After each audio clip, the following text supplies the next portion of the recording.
1 year sa kinder, 6 years sa elementary, 6 years sa high school, 4 years sa college.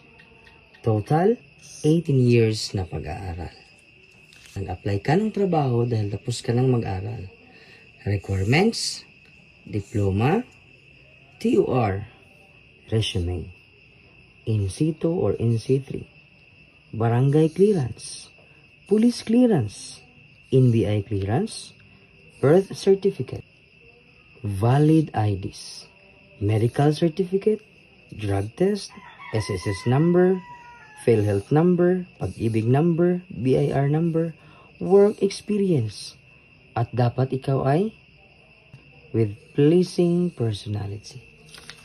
Pero ang sahod mo, 500 pesos per day. Only in the Philippines.